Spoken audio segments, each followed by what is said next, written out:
Hello, everyone, and welcome to the Alliance Best Practice session for sponsors, hosts, and international partners.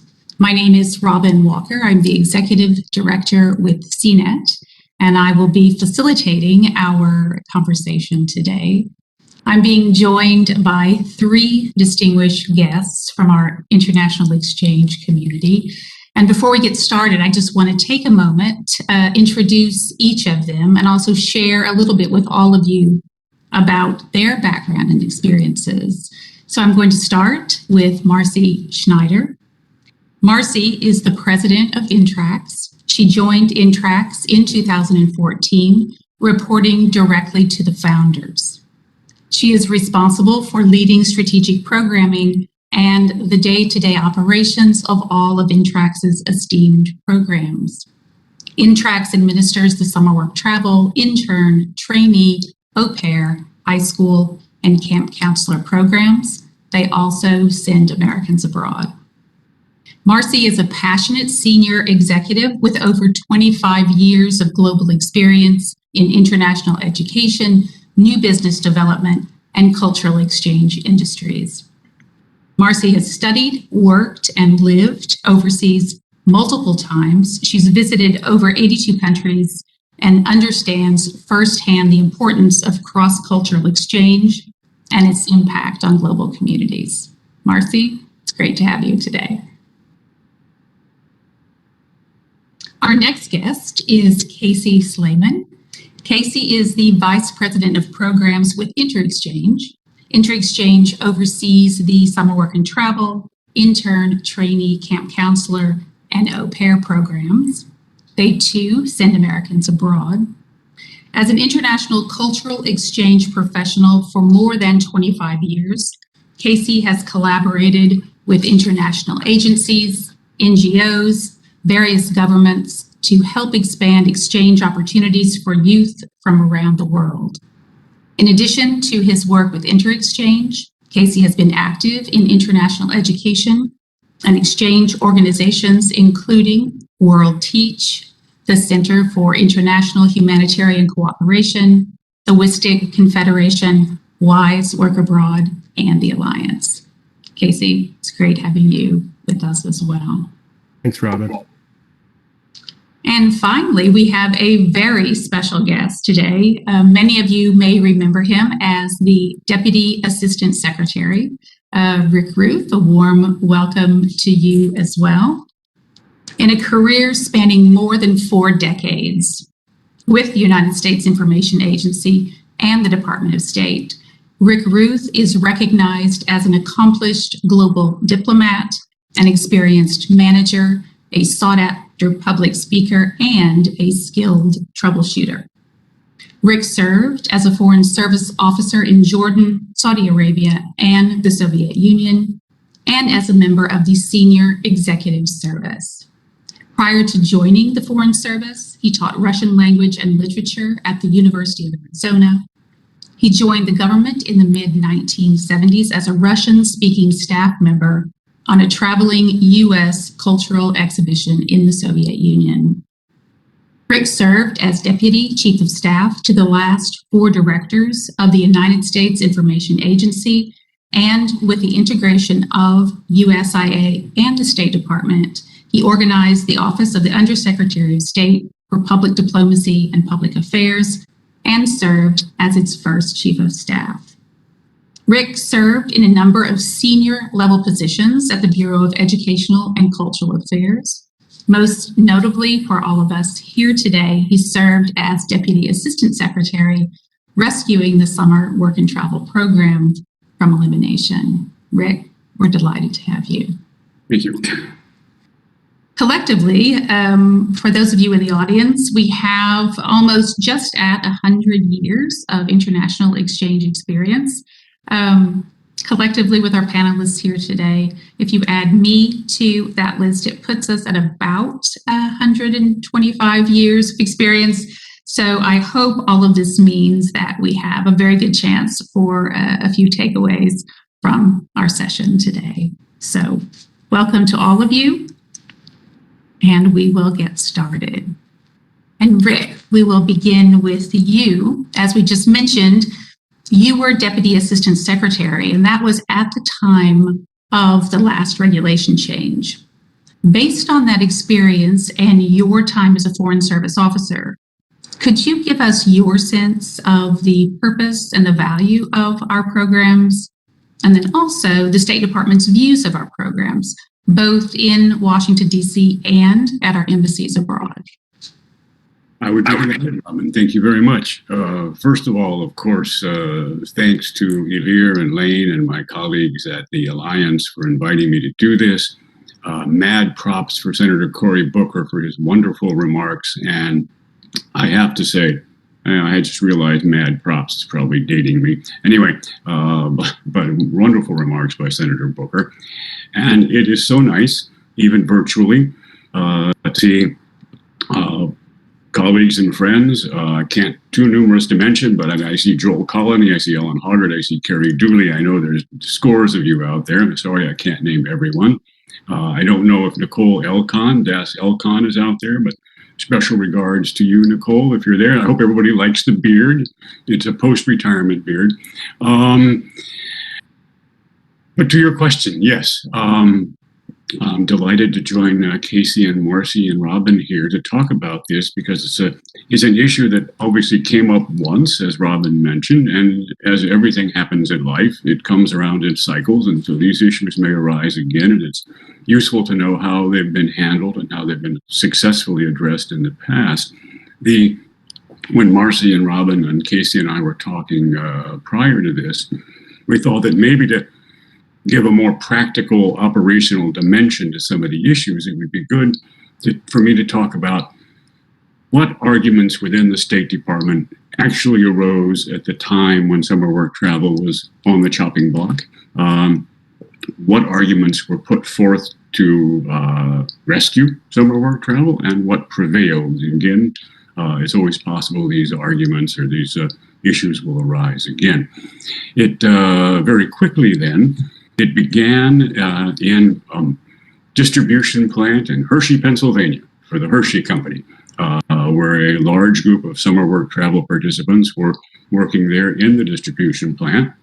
I'm going to talk specifically about summer work travel, but of course, by extension, what I talk about down the line in terms of foreign policy value and the importance of these programs will apply to the other private sector programs, particularly those with a labor component in them, even though this instance is specifically about summer work travel.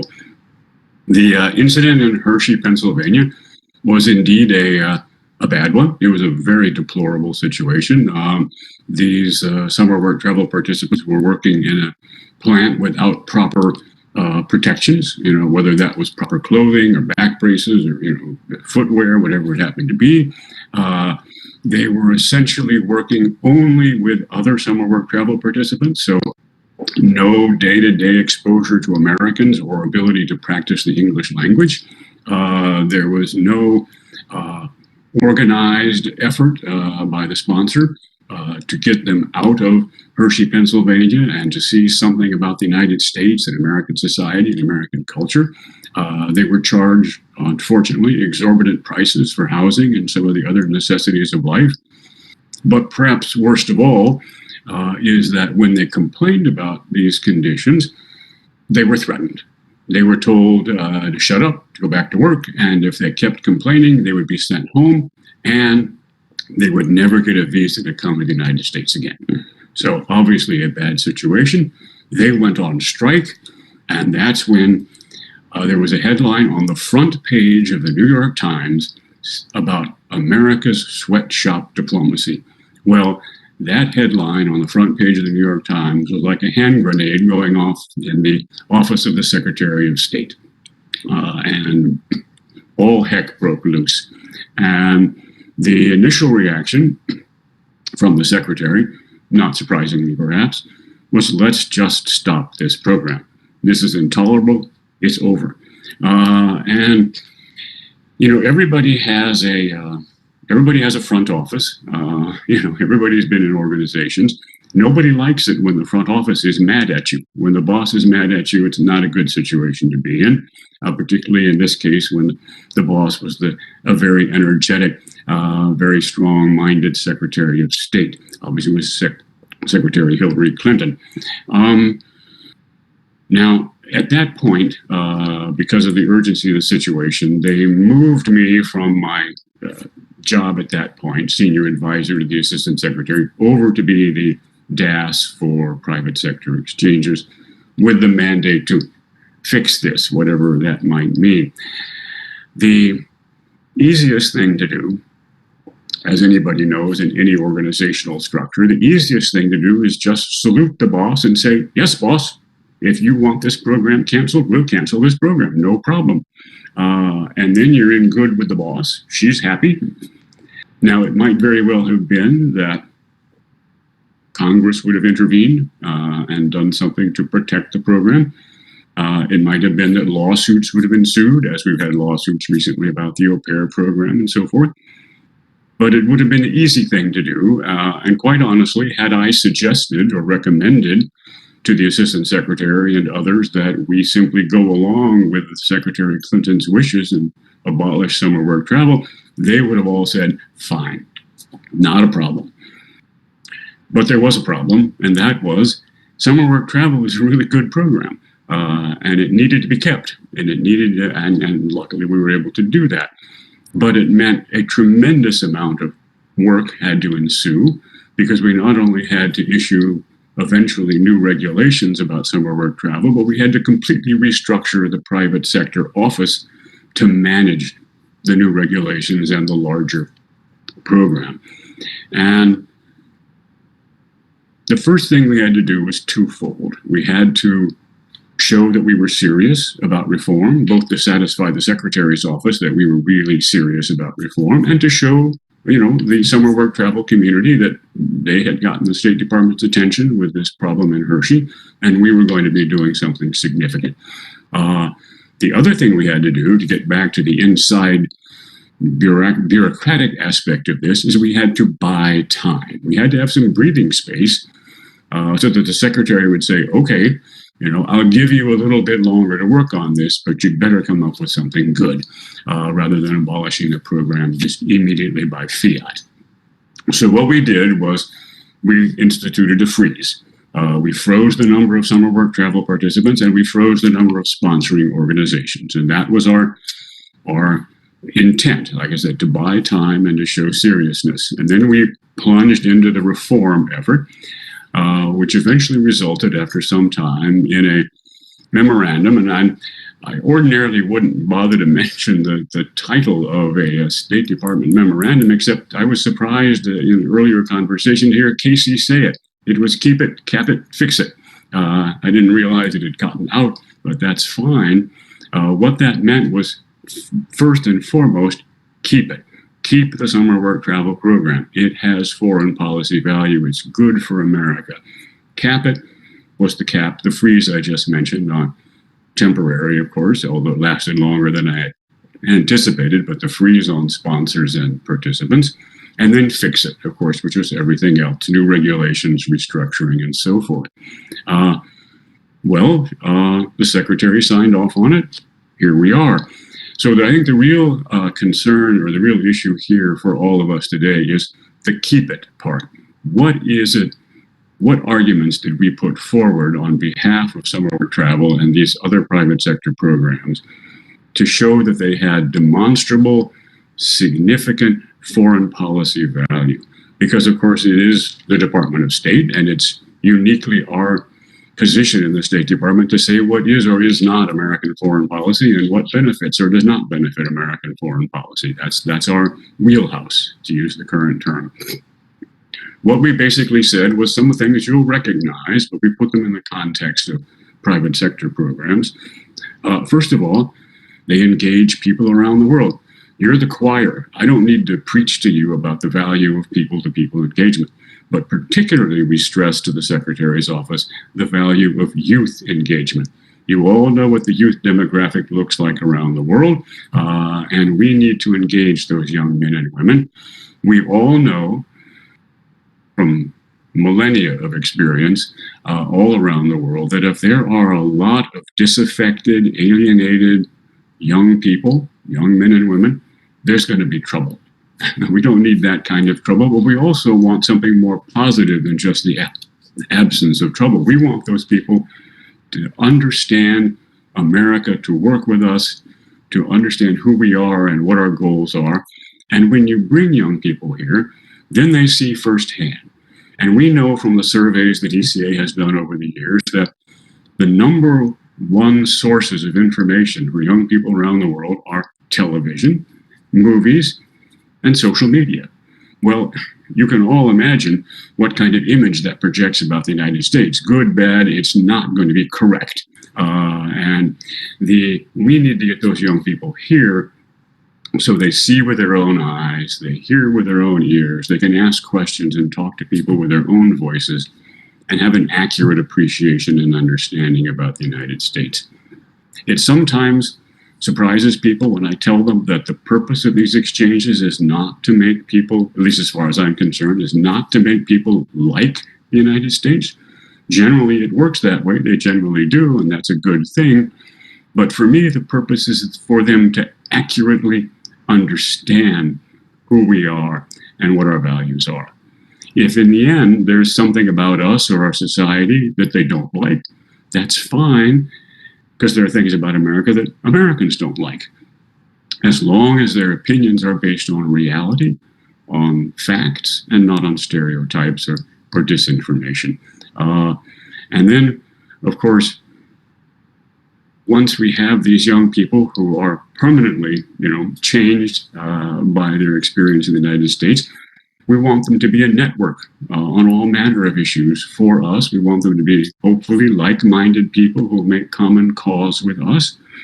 There's almost no issue that faces America that is not global, whether it's global climate change, whether it's transnational crime, or whether it's our interconnected global economies. We need people around the world who understand us, will work with us, who share values with us. And programs like Summer Work Travel do that uniquely well. So that was the core package of Keep It. That was why we told the Secretary of State, this program has value, we need to keep it. And then, as you all know perhaps better than I do, the results of the restructuring and the regulations and so forth that came after that. But in the end, she signed off on the memo, like I said, and we were able to keep and then continue to start growing Summer Work Travel eventually. And I'll pause there.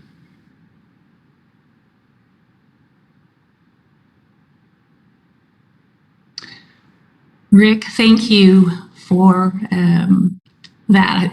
It's a reminder to me of what we've been through over the years, and I think to the others, some people in the audience may be the first time hearing what you just said, what you described about where we've come over the past 10 years or so. Thank you for that.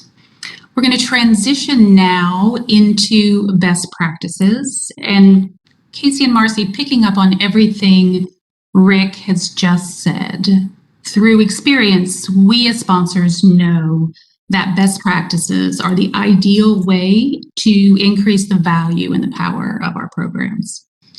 When we at CNET think of best practices, one of the most fundamental steps that we take is trying to be very selective with good quality international partners and good, reliable domestic hosts.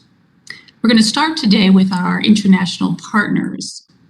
Marcy, can you walk us through the partner selection process that you at Intrax go through?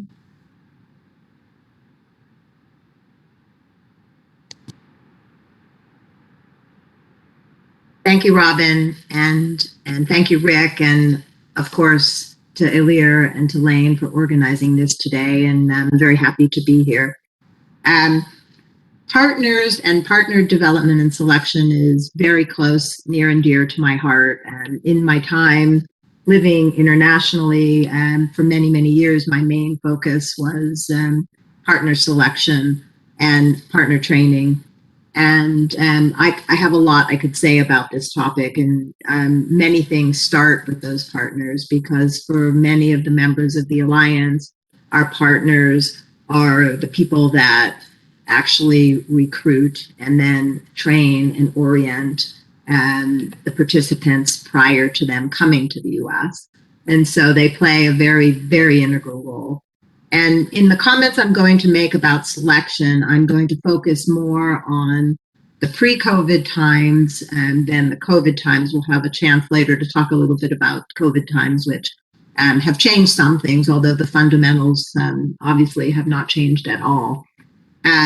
So partners, oh my goodness. I think there are so many things. Partners are, when you have great partners, they become your friends for life. And at that point, you realize that, they know so much about this program. They're passionate about this program, these programs, and you can trust them. But when you start out new, of course, you don't know any of that. And so I'm sure everyone uses very similar methods of how you identify who might be a partner in a given country based on their knowledge of the local market, their knowledge of the embassies, their command of English language, their financial strength, their business licenses, and all kinds of very practical things that I won't dwell on too much, but there's a lot of background work that goes into first choosing who you might even want to have a conversation with around the world. And somebody, an organization or a group that is actually able to abide by the many regulations that govern the programs that we all operate. And so once you've got that list down and you've got your partner that you might want to target narrowed down, a conversation begins. And often that conversation would begin virtually, and then eventually it would be in person. And one thing I think to point out that's very important is that many times the dialogue that's happening is happening with the actual owner of the organization. But most of the partner organizations can be quite large and have many staff, and the staff turn over. And so by meeting a partner that's the owner, who's very passionate, committed, checks all the right boxes, I think you have to dig a little bit deeper than that and look into the staffing and the people that will actually be dealing day to day with the participants. And that, again, that's something that doesn't happen overnight. That takes time. And so many of the best partners that there are, and the most loyal and wonderful partners there are years and years and years, in the development and the making of that. And you meet at conferences and you see how they interact in the industry and how they understand the programs that we run. You make sure that they have flexibility, and that, like all of us that are passionate about what we do, our day isn't a 9-to-5 day. Things happen that are after hours, and you have to be able to set up to be able to handle that, because we all know that times when they're great, things are great, everything goes smoothly. But when a problem happens, and how somebody would respond to that problem and that challenge is when you see the best in people. And so we look for all of that. We do extensive reference checking, and that includes personal, business, financial checking. And we do extensive training. And we really view this as a partnership in action. So it isn't a one-step thing. And it has a growth component. And over time, these partners become more and more familiar with everything that we do. And I think their success is our success, and it's everyone on this call's success. So we want everybody to have good partners. We don't want just Intrax to have good partners. This is about the exchange community as a whole. And I think that managing the expectations of what this program is and what's required is very important. And every country is so different. Whether it's language requirements, or whether it's age requirements or education requirements, or all the things that go along with it. So not a simple thing that you just say, oh, you want to work with us, sure. And I know that many people on this call get sometimes inundated by many organizations that want to work on these programs. And when you start to dig into that, you see that there's quite a few of them that just, as passionate as they might be, just aren't the right fit. And so sometimes it's pretty hard that you have to say no. It could be that a certain region of the world has complete challenges getting visas to come into the U.S. And so you don't want to encourage somebody to do work that then won't be successful. And it's an ongoing process where reviews happen quite frequently, and partners often realize that, hey, maybe this particular program isn't the right program for me, but this one is. And sometimes they change. And so then the process begins again of education, training, learning, onboarding, and hopefully eventually success. And so I'm going to pause here, but always happy to talk about this topic. Thank you, Marcy, for your input. Casey, you and I have worked over the years collaboratively, putting together lists of best practices for sponsors. However, that list could also be applied, I think, to our international partners as well. They include things like setting realistic expectations for our candidates, communicating in a clear and timely manner, transparency with fees, refund policies. At InterExchange, do you have international partners that go above and beyond the basic requirements and do more? And if so, could you describe some of the things that these partners are doing?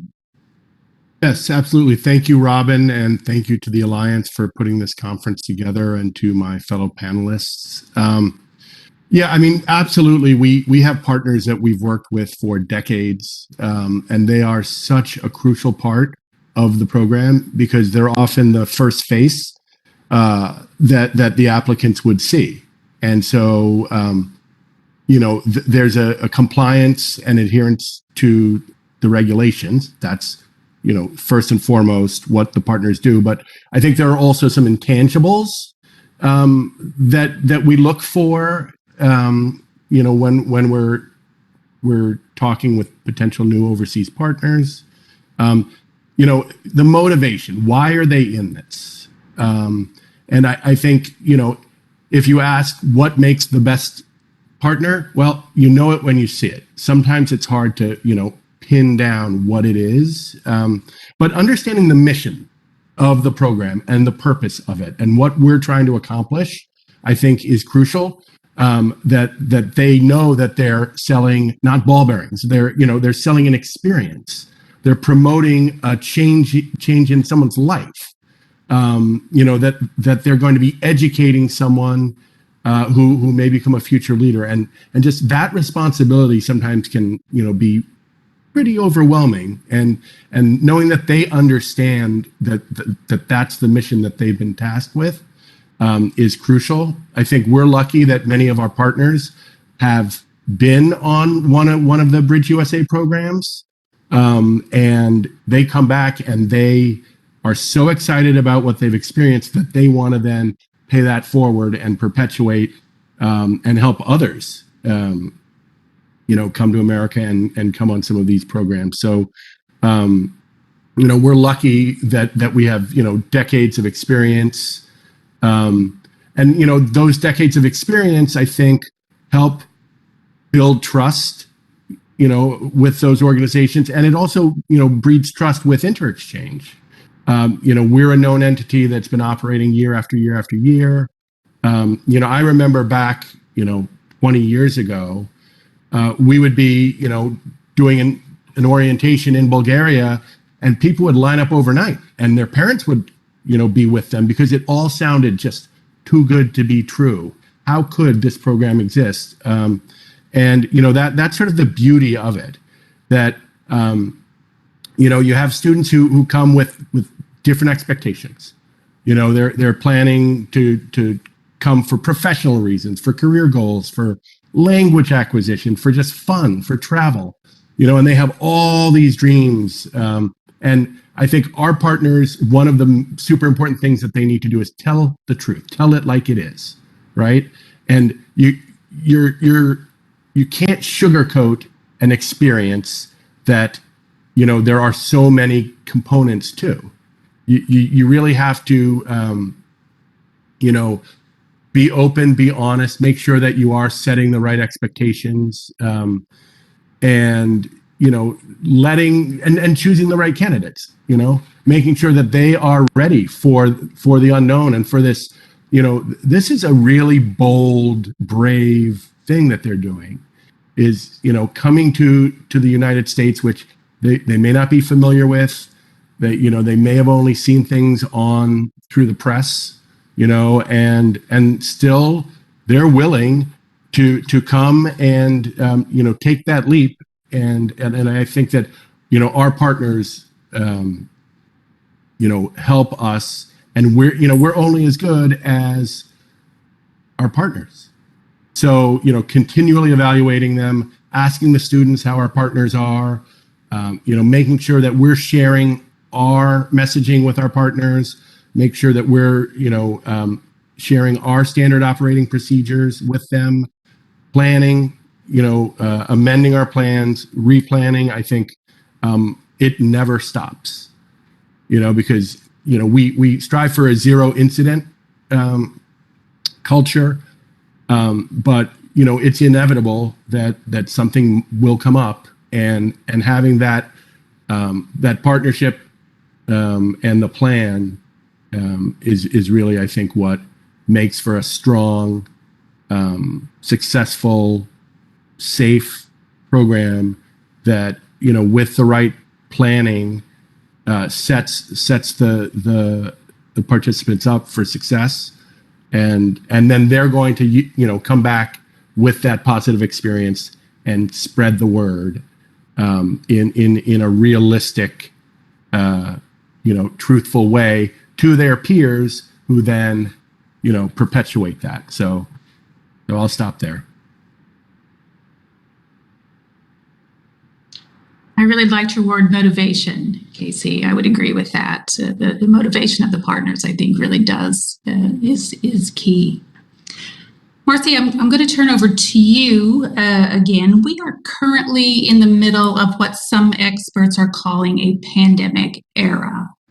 They're saying that the repercussions of what we've been through are going to linger. How do we and our partners continue to put best practices at the forefront when we're faced with challenges like limited visa interview availability, staffing shortages, many of us who haven't had programs in a couple of years, very, very serious financial constraints? Can you speak to that? Oh my goodness, yes. I mean, when Casey just said, inevitably something will happen, and none of us expected that a pandemic would happen in our lifetime, and that we would be almost 2 years into this pandemic and still here as a very large group with all the things that we've been through. And I mean, reflecting on that, I think one of the first things that comes to mind, and it's been very clear with hosts, with partners, with participants, with staff, really across the board, but since the focus at the moment is partners, and the fact that so many times we don't have the answer to things, where most of the time up until this point there was an answer, and you knew what the rules were, you followed the rules, and the answers were based on that. And living in a time of uncertainty when and that perhaps a participant is due to arrive and then can't get a visa, or the flight is canceled or changed. You need to have partners where first and foremost you have complete, clear communication lines, and you're really honestly, sometimes brutally honest about what the circumstances are. And you work together to come up with the solution, which sometimes is at that moment is the solution for that day, but it isn't necessarily going to be the long-term solution. Rules are continually changing. So flexibility is working with flexibility always first and foremost in how we deal with everything. I believe being completely transparent about refund policies, because we're in a situation, and all of us, now, where we're coming out of a pandemic and there's definitely a huge light at the end of the tunnel, but because of all the uncertainties, participants might be hesitant about, before I make a final decision, even though demand is so high for participants who've been dying to come for 2 years, and for hosts of all kinds on this side of the ocean, that you might be a little bit scared to put some money towards something and then find out that a rule has changed and you're unable to travel. So being completely transparent about those refund policies, and as an organization following through on them and making sure you honor whatever you committed to, delivering what you promise. And complete loyalty, I think, has just been so important. Loyalty to each other and loyalty to what we do in times of uncertainty, staff shortages, concerns about staff shortages, overall in our wider field, just in terms of, the brain drain loss of what's happened over the last couple of years. But it means that everybody who's still working on this has to work even harder, be more determined. Flexibility to understand that what one's own company's views might be on whether it be vaccination or whether it be more political, and whether it be, views on consular affairs or whatever it might be, that you understand that there are different views and that there are different circumstances all across the globe. And, we're dealing in a very, very, quickly moving, global situation, keeping health, safety, and welfare first and foremost, following rules of and guidance and guidelines of the CDC, the World Health Organization, vaccinations. I mean, all of these things, there's just so much. And so staying on top of it, for me personally, reading a lot of talking to external sources, and then communicating as an organization with our partners and with our hosts to make sure that we're all doing the best we can to be at the forefront and be very, very clear about as much as we can in the face of extreme uncertainty. Thank you. Thank you, Marcy. We are, I'm going to move to the host, best practices for a host. We have about 20 minutes left, I believe. Rick, I'm going to direct this question to you, talking about hosts. And remember, when we're talking about hosts in this setting for all of us, it's host employers for work and travel and trainee intern camps, but also host families, where we have au pair sponsors in the audience, high school. Rick, from your perspective, how important is the role of our hosts? I think you're muted, Rick. Rick, I think you might be muted. Yes, sorry about that. First of all, Robin, the answer is crucial. Before I dive into that, I'll be quick about it, I hope. I have to say how much I endorse and second everything that Marcy and Casey said. There are lots of different terms: openness, clarity, transparency, letting the sun shine. I liked Marcy saying brutally honest when necessary, because there are a couple of reasons for that. One is that these are complicated life adventures and life situations. You never want anybody to feel like they've been tricked or fooled or disappointed because they didn't understand what was facing them. As Casey has pointed out on a couple of occasions, these are bold young people. They're adventurous, they're brave, they deserve our respect, they deserve our candor for what they're undertaking. And let me be very hard-nosed about this. When you go to Congress, whether you're talking to members of Congress or staff, particularly because these are programs where, to be candid about it, money changes hands, they want to know that nobody ever tricked anybody. that every part of this process, every step of the program was clear, transparent, and understood. Second, both Casey and Marcy mentioned what is sort of a mantra at ECA, and that is we exchange professionals. Everybody on this video now knows that everything that can happen to mortal men and women will sooner or later happen to one of our participants, good and bad. And we have to be prepared for that. They have to be prepared for that. They always have to know, who can I call? Who do I turn to? What do I do if I run into any kind of problem or difficulty or unfortunate incident? So this kind of overall clarity is extremely important, because it's also, quite honestly, the program's best protection. If you can go to members of Congress who are suspicious about something that happened in their district or their state and say, look, yes, a bad thing happened.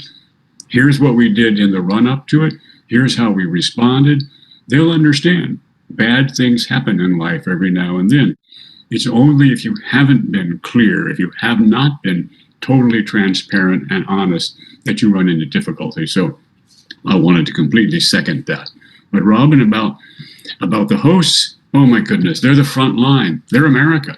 Health, safety, welfare, of course, but we want American values to shine through all of our hosts and families and sponsors. We need to let them see America in us individually. And one reason that was really impressed upon me recently was when I had a chance to meet with some of the alumni of these programs in the Baltics and in Central Asia. And I realized for the first time that we spend a lot of time telling these young people that when they're in America, they're ambassadors for their country. And of course, that's quite right, they are. But after X amount of time in America, they go back home and they're ambassadors for the United States of America for the rest of their lives. Because every single person they know, teammates, classmates, family members, colleagues at work, asks them, what's it like? What was it like? What are Americans like? And they keep asking them, you've been to America, tell us what it's really like.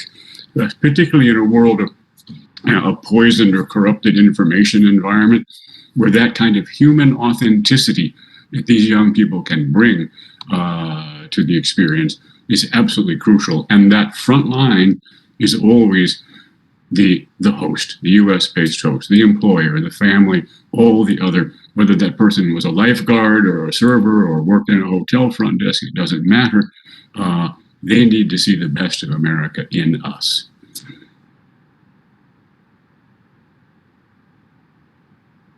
Thank you, Rick. That's a wonderful reminder of the purpose and the value of what we do.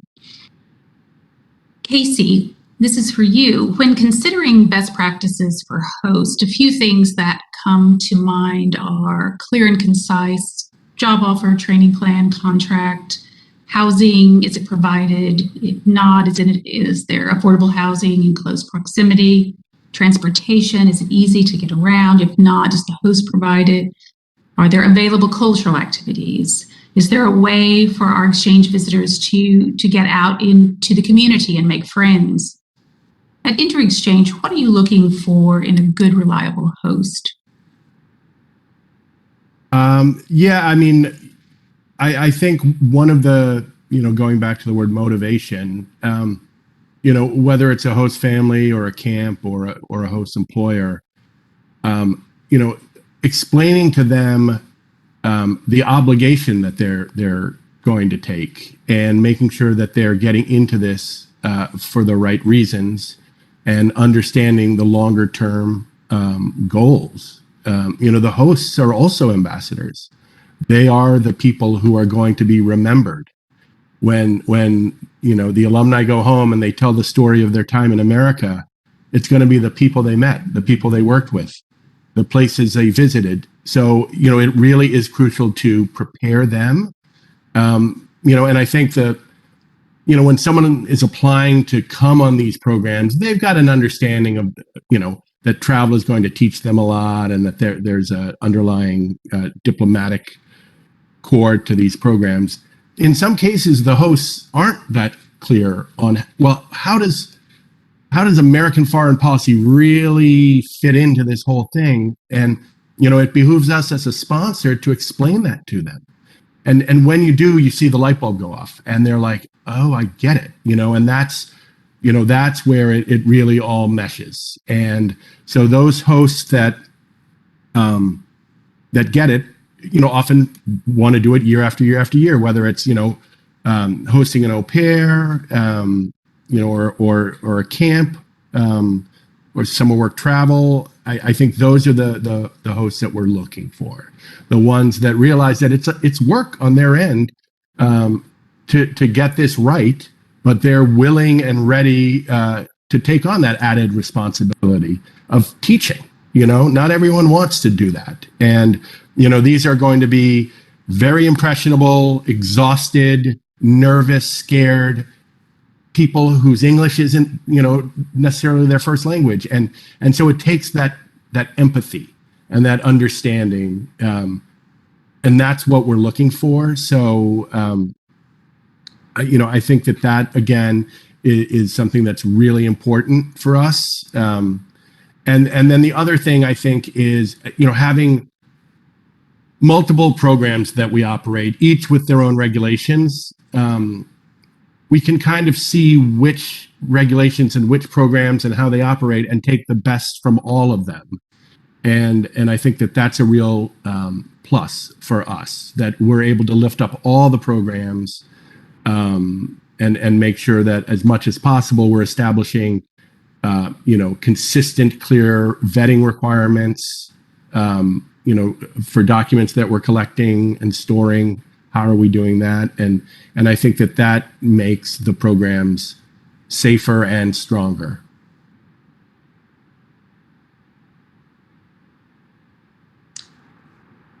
Thank you, Casey.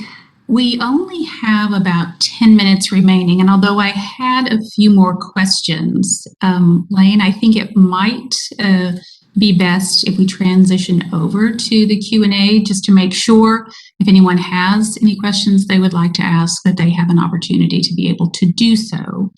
If you have a question, if you could put that in the chat, and Lane will share that with our panelists. Great, Robin, so I do have a question regarding some of the things that Marcy and Casey shared about international partners. Do any of those things apply to host employers in the U.S.?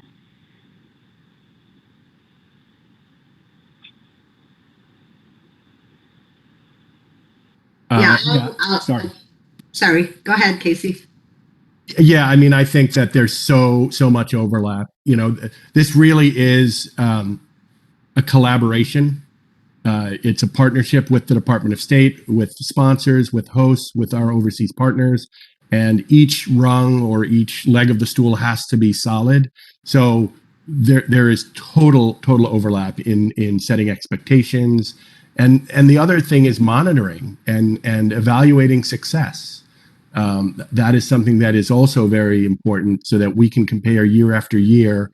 Are we getting what we expect? And are the students getting what they're, expecting? So I think, having the MODE framework, the monitoring and feedback framework that the Department of State is going to be, working with the private sector on, I think is crucial, because it allow us to share some of those best practices, share some of the success in a way that, we haven't had before, in a quantitative way that it hasn't always been the case. And, these programs are really some of the best and the brightest broad-based programs. They're your sort of entry-level exchange programs, hitting, all the different segments and communities overseas. So they are important. And I think, having that data to share with the outside world is going to be great for the program. Yeah, I just add to what Casey just said, and I completely agree. They completely overlap, and I think pretty much every comment I made about partners applies to hosts. And just a really quick example of like a situation, and as Rick said, so many situations come up, good, bad, and in between, and how a sponsor deals with them is dependent on the hosts and the partners in almost every single case. Obviously, the participant as well. But just a quick example of, we've been through a pandemic, but before pandemics and even during pandemics, there have been storms, right? Weather disasters of all kinds. And so hurricane, a great example of a host who's just proactive and cares and organized and jumps in to take care of a situation. Hurricanes coming, get all of the employees that are international participants in transportation and out of New Orleans and to Nashville without even being asked, right? Those sorts of taking care of, is really what makes both hosts and partners, good when they're good. And so absolutely, Lane, I'd say the answer to that is complete overlap. Great. Thank you both for your answers. I have another question. This one is for Rick. This person is asking, what was the biggest factor you used in convincing Secretary Clinton to allow summer work travel to continue? This person is hoping that we can understand what the most important factors are for Department of State and what makes our programs worth continuing.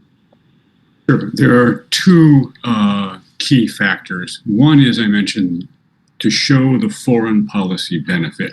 Honestly, it doesn't do a lot of good to talk in the front office of the State Department about young people having happy experiences and being enriched for all their lives.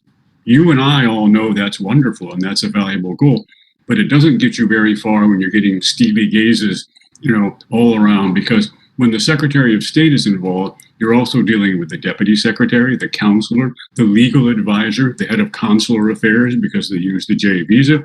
You're talking to people who don't know about exchanges, who may have no background or contact with exchanges, and they're pretty hard-nosed about this stuff. So you've got to talk about the foreign policy benefit, and to be quite nakedly honest about it, the foreign policy benefit for the United States of America. The second most important thing is you need to bring in Congress, and you need to bring in your local hosts and businesses and sponsors, because members of Congress need to know, or their staff, on an ongoing basis, what's happening in their districts, what's happening in their states, so they're not surprised to discover these programs. So they've already heard of them, they already know about their value, and they know about what they do positively for the American economy. So you're talking about chambers of commerce in places like, the Outer Banks and the Wisconsin Dells and so forth. So again, you only get so far talking about wonderful life experiences. You've also got to get in there and talk about foreign policy, and you've got to talk about business. Thank you, Rick. To follow up on that, another question we received, in your view, what is the biggest threat to our programs going forward?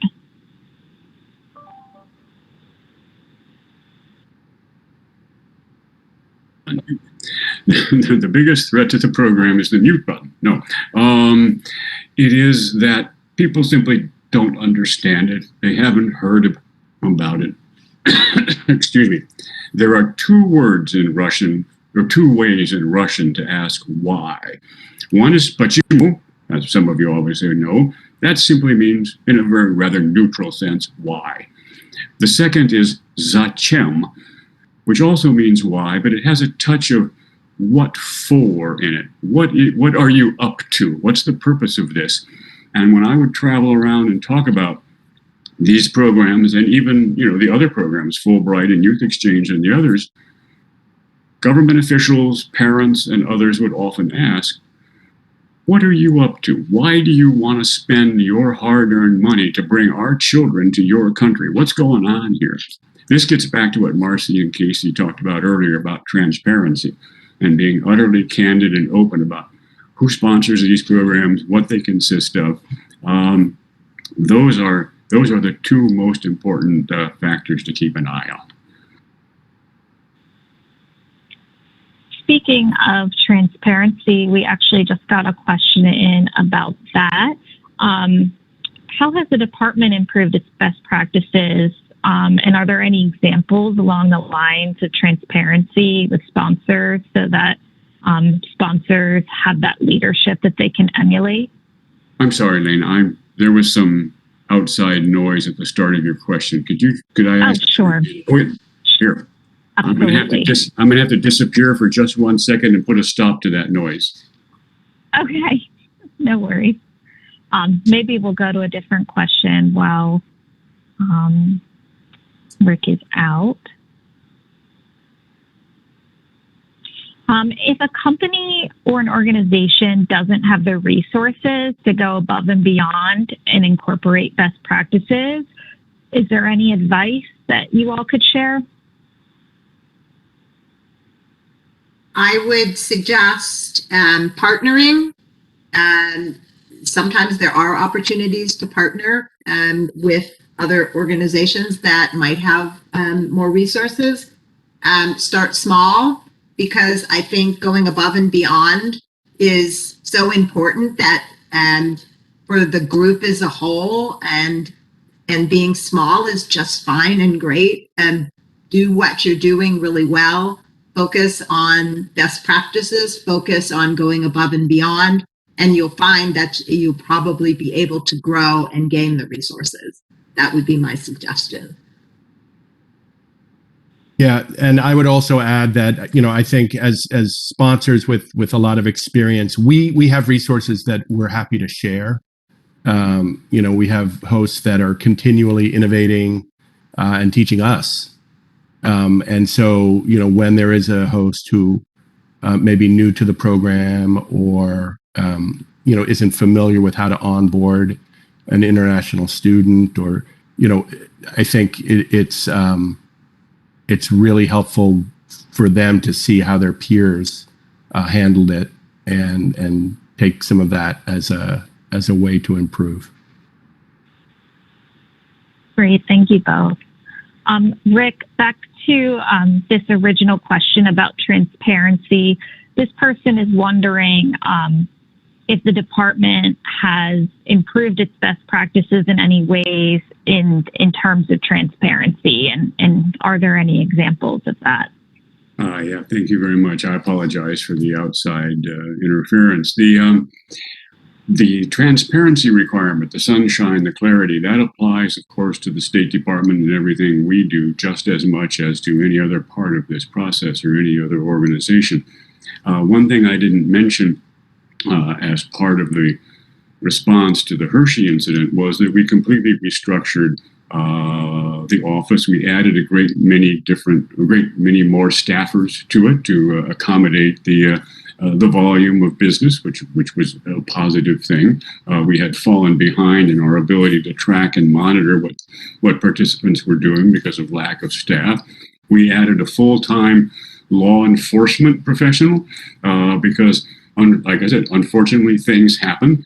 And sometimes that involves local police or sheriff's departments who may not understand, who am I talking to? Why am I speaking to somebody from Estonia? And they need someone who speaks law enforcement language and who also speaks exchanges language to join into the conversation and explain what's going on, why this young person is here, what the purpose of the visit is, and so forth and so on, so that things can be sorted out amicably if that's necessary.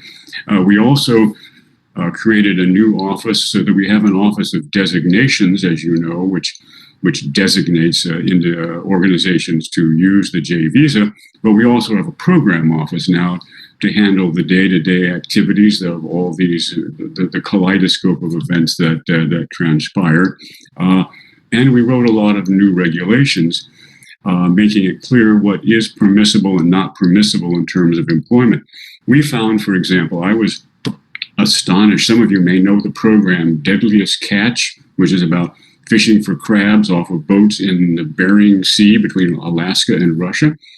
there were summer work travel participants on those boats. We made them turn around and go back to port and take those kids off. That's crazy to put some young person in a situation that dangerous. So part of it was clarifying what the positions and work situations are that young people are allowed to be placed in.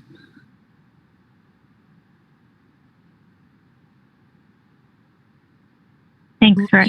I believe we are probably out of time at this point. I'd like to thank our guests, our panelists today, Rick Ruth, Casey Swayman, and Marcy Schneider, for your contribution. Lane, Alir, and the Alliance, thank you for providing us the opportunity, the platform to share with everyone today. And we look forward, hopefully, to seeing you in Washington, D.C. next week.